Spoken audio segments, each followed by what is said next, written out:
لننشر الخير في الكون الذي حار ونرسل العطر من روض الهدى الزاهي. حضرت ابو ہریرہ رضی اللہ تعالیٰ عنہ بتاتے ہیں کہ نبی کریم صلی اللہ علیہ وآلہ وسلم نے ارشاد فرمایا تھا، صرف 3 ایسے شخص ہیں جنہوں نے گود میں بولنا شروع کیا تھا: عیسیٰ بن مریم علیہ السلام، جریج کے دور میں ایک بچہ، اور اس کے علاوہ ایک اور بچہ ہے۔ عیسیٰ علیہ السلام کو تو تم جانتے ہی ہو۔ یہ جریج بنو اسرائیل میں ایک عبادت گزار شخص تھا۔ اس کی والدہ موجود تھی۔ ایک دن وہ نماز پڑھ رہا تھا کہ اس کی والدہ کو اس سے ملنے کا شوق ہوا۔ ماں نے آواز دی، اے جریج۔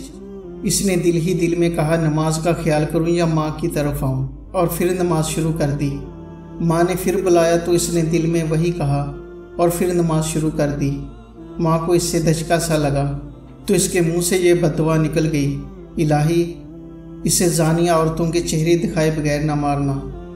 بنو اسرائیل میں ایک فاحشہ عورت موجود تھی۔ اس نے لوگوں سے کہا کہ میں جریج کو بہکاؤں گی اور وہ زنا کرے گا۔ چنانچہ وہ اس کے پاس آئی لیکن کوئی برائی نہ کر سکی۔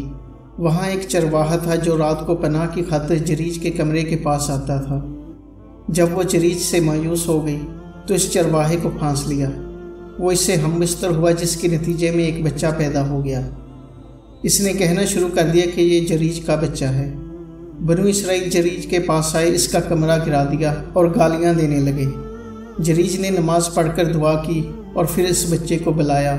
حضرت محمد بن سیرین رحمۃ اللہ علیہ کہتے ہیں، حضرت ابو ہریرہ رضی اللہ تعالیٰ عنہ نے بتایا کہ گویا اب بھی مجھے یاد ہے کہ نبی کریم صلی اللہ علیہ وآلہ وسلم نے جریج کی طرح اپنے ہاتھ سے فرمایا تھا، اے غلام تمہارا باپ کون ہے؟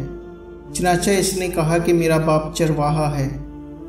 اس پر بنو اسرائیل بہت شرمسار ہوئے اور جریج سے معذرت کرتے ہوئے کہا، ہم تمہارا عبادت خانہ سونے اور چاندی سے بنا دیتے ہیں، لیکن اس نے انکار کر دیا۔ چنانچہ انہوں نے پہلے جیسا بنا دیا۔ رہا وہ دوسرا بچہ تو یہ ایک عورت کا تھا جسے دودھ پلاتی تھی۔ اسی دوران اس کے قریب سے ایک خوبصورت جسم کا نوجوان گزرا۔ اس نے دعا کی، الہی میرا بچہ بھی ایسا ہو جائے۔ بچہ بولا، یا اللہ مجھے اس جیسا نہ کرنا۔ حضرت محمد بن سیرین رحمہ اللہ فرماتے ہیں، حضرت ابو ہریرہ رضی اللہ تعالیٰ عنہ بتاتے تھے، گویا کہ میں نبی کریم صلی اللہ علیہ وآلہ وسلم کو دیکھ رہا ہوں کہ آپ دودھ پیتے بچے کا واقعہ بیان فرما رہے ہیں۔